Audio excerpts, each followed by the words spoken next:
આખી રાત 1200 રૂપિયાનું કામ કરીને સવારે આઈફોનનો 5000નો હપ્તો કપાઈ ગયો। મિત્રો હું છું પરાગ ને હું રહું છું વિરંગામમાં। સાંજે મારા ભાઈ સાથે મારા ઘરેથી હું નીકળી જાઉં છું વિરંગામથી અમદાવાદ જવા માટે। ત્યાં હું જોઉં છું કે મારા વિડીયો જોઈને ઘણા બધા મિત્રોએ મારા ડીએમમાં મેસેજ કર્યા હતા, તે બધાને હું ટ્રેનમાં જ રિપ્લાય આપી દઉં છું। રાત્રે 8 વાગે ટ્રેનમાંથી ઉતરીને હું જોઉં છું કે મારા બીજા પેજમાં 35,000 ફોલોઅર્સ કમ્પ્લીટ થઈ ગયા હોય છે। રાત્રે અહીંયા જમવાનું કરીને પહેલું પોર્ટરનું પાર્સલ લઈને 300 રૂપિયાનું પેટ્રોલ નખાઈને પહેલા પોર્ટરના પાર્સલના મને મળે છે 111 રૂપિયા। બીજા ઉબરના પાર્સલના મને મળે છે 85 રૂપિયા। વસ્ત્રાલપુરથી નરોડા સાઈડ આ ભાઈનો ટોટલ ફેર થાય છે 129 રૂપિયા। કૃષ્ણનગરથી રાજીવનગર એક કાકાના છોડવાના મને મળે છે 150 રૂપિયા। ચાણક્યપુરીથી કાલુપુર રેલવે સ્ટેશન સુધીના મને મળે છે 100 રૂપિયા। પાલડીથી એક મેડમને એરપોર્ટ છોડવાનો મને મળે છે 120 રૂપિયા। ત્યાંથી શાંતિગ્રામ સુધીના એક ભાઈનો ટોટલ ફેર થાય છે 181 રૂપિયા, પણ તે 200 રૂપિયા આપી દે છે।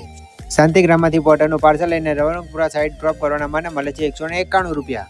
સવારે 6:45 હું પહોંચી છું ઘરે। ત્યાં મારા ભાઈનો ફોન આવે છે કે તારા 15 પ્રોનો હપ્તો આવેલો છે, તે 5000 રૂપિયા નાખીને હું સુઈ જાઉં છું। તમે ત્યાં સુધી વિડીયો લાઈક કરી દેજો।